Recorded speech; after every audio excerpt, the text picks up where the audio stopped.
Good morning, everyone at St Wilfrid's. It's good to celebrate and worship God together as we have our school assembly this morning and as we tell stories and share with each other. So this morning I've got a little quiz for us, and I'm sitting here holding my phone and it's not really working, but anyway, we'll give it a go. So I thought this morning we could talk about this thing, and we're going to have a little quiz to see if we can work out what it is. Right. So here's a question. You don't say things about people that aren't true. What do you think it could be that we're talking about this morning? If you don't say things about people that aren't true. What about this one? If we admit to our actions, even if we know we'll get into trouble. Wonder what it is we're talking about. What about you explain how a situation really happened rather than making it up? What is it that we're talking about then this morning? We're talking about being honest. We're talking about telling the truth, being fair. So, I've got a picture here. Can you see my picture? It's a picture. It's not a very good picture, but it's a picture of Pinocchio. Have you heard the story of Pinocchio? The puppet that becomes a boy. But when he doesn't tell the truth, what happens to him? His nose grows longer and longer and longer. This is a game that you can play at home. You need a picture of a face and you need some Lego bricks. Okay, and what we're going to do is I'm going to ask a question, and then you can say if it's a lie or the truth. And then, if it's a lie, we're going to build up the nose to make Pinocchio's nose grow longer and longer and longer. So, are we ready? Here's a question. Sally had something in her teeth, green in her teeth. Yuck, she asks. Do I have anything in my teeth? And you say no, she looks good. Should we put a Lego brick on Pinocchio's nose or not? We should put a Lego brick on Pinocchio's nose. Next question. Running around the house, you accidentally knock over a glass from the table. Did you break that glass? Your dad asks. Katie did it, you reply. Lie or truth? Lego brick or not? Lego brick. Definitely Lego brick. Mum serves something that's not the best thing that she's ever made. Do you like your food? Do you like your tea? She asks. You respond, not really, if I'm being completely honest. That would be telling the truth, wouldn't it? Telling the truth, but being kind. So you could say after that, but I do love it when you make whatever your favourite dish is.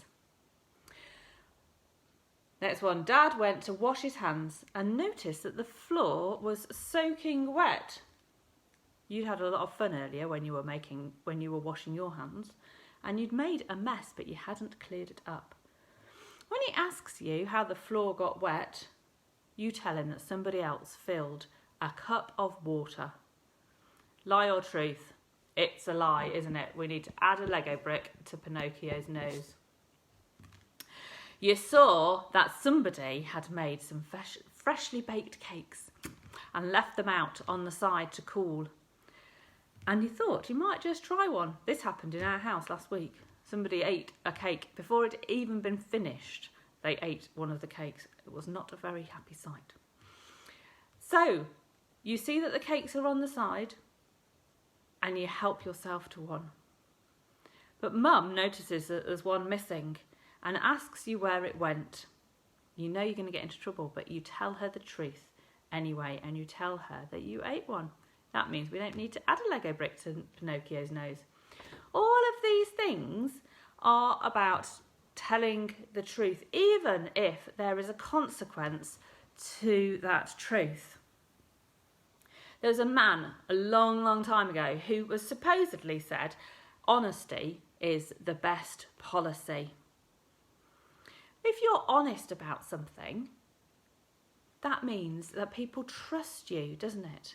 It means that people know that whatever that you say, whatever they say to you, they can trust you to say the right things and to be honest about things that are happening. It isn't always easy though, is it? It isn't always easy to make the right decision. Sometimes we can feel torn, can't we? Sometimes we can feel like, do we say the right thing? Do we be honest? Or do we not? Do we say something that isn't quite right to make it a bit easier for that person? But when we do that, we do that because we're maybe a bit scared, maybe a bit worried about the consequences, maybe a bit scared about what we've done and we don't really want to admit to it. Well, there's a story in the Bible about a man called Peter, Jesus' disciple. Jesus' friend, a really good friend. One that Peter and Jesus spent a lot of time together. And there's a story in there about just after Jesus has been arrested. And just after he's been arrested, Peter's gone with him as far as the city gates. He's gone with him as far as he can. And then they take Jesus into the inner courts where they question him and they torture him. And Peter waits outside of the gates to see what happens. And while he's waiting there, he's standing outside with loads of other people because they're all a bit nosy and wondering what's going on.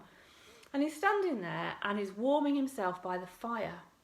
And somebody sees him and recognises him and says to him, "Aren't you the man who was with Jesus? Aren't you that one who hangs around with him and is friends with him?" And Peter says, "No, he isn't. He doesn't know who Jesus is. He doesn't know who this person is talking about." And somebody else then says, "Yes, you are. I saw you with him. I saw you with that Jesus of Nazareth."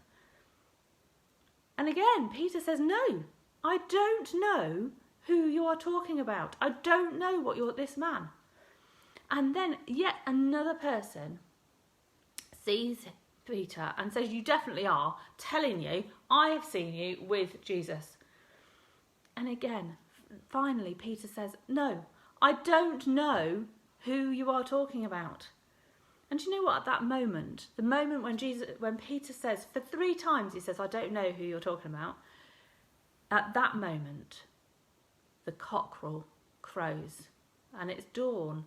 And Peter realises that a few days ago Jesus had said to him, "Before the cock crows, Peter, you will deny me." And Peter had been like, "There's no way I'm going to do that. You're one of my best mates. I'm never going to tell lies or not tell the truth about who it is that you are." And Peter realises, and can you imagine how he felt in that moment when he realised that he hadn't told the truth? He told a lie about who he was and who Jesus was. He hadn't told the truth about how much he knew and loved Jesus because he'd been so scared of the consequences of admitting to knowing who Jesus was. Well, as you can imagine, Peter went away and was really upset and really worried. But what happened was amazing, because a few days later, after Jesus had been crucified and come back to life, and Jesus had seen the disciples, Jesus was on the beach and he was cooking breakfast for Peter and all of his mates who were out fishing because they needed to fish, that was their job. So they were out fishing and Jesus was on the beach cooking breakfast for them all. And as they sat down and ate breakfast together, Jesus said to Peter, "Do you love me?" And Peter was like, "Of course I love you. You are one of my best friends. Of course I love you. I will follow you everywhere." And Jesus asked Peter 3 times whether or not he loved him. I wonder if that was Jesus saying to Peter, "It's okay what you did. I forgive you. And now what I want you to do is I want you to go and tell everybody else about the love that I have." You see, Jesus loved Peter and he had a really special job for Peter to do.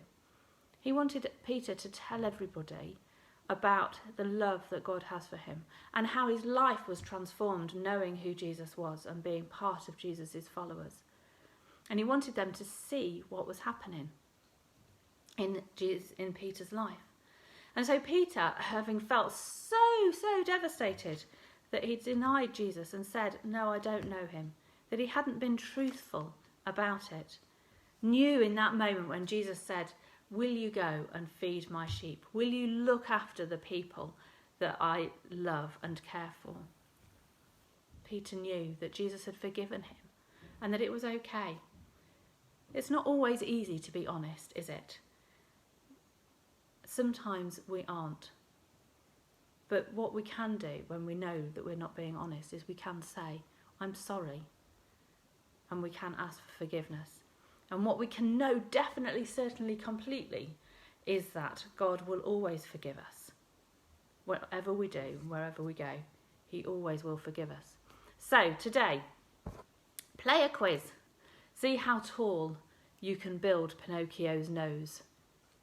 See if you can have a little competition in your house to see if the things that are true and not true. Things that you could tell lies about and things that you shouldn't be telling lies about. And let's try and be honest with each other, because it's really difficult, isn't it, at the moment, staying in our homes and being stuck around with our parents. It is tough, and not seeing our friends. So maybe we could talk about how difficult it is. But it's good to be truthful. So let's pray. Lord Jesus, at school and at home, help us to be peaceful at all times. Let our homes and our schoolrooms be full of happiness and respect for each other. Let love be in our hearts, with kindness and compassion for all. Help us to be honest, whatever the consequences, and to know your forgiveness and others' forgiveness when we get things wrong. Let us remember that in learning together, we grow together and we succeed together. Amen. Amen. Well, have a lovely day and a lovely week, St Wilfrid's. Saw that lovely video that you had of all your teachers and them at home doing singing and dancing.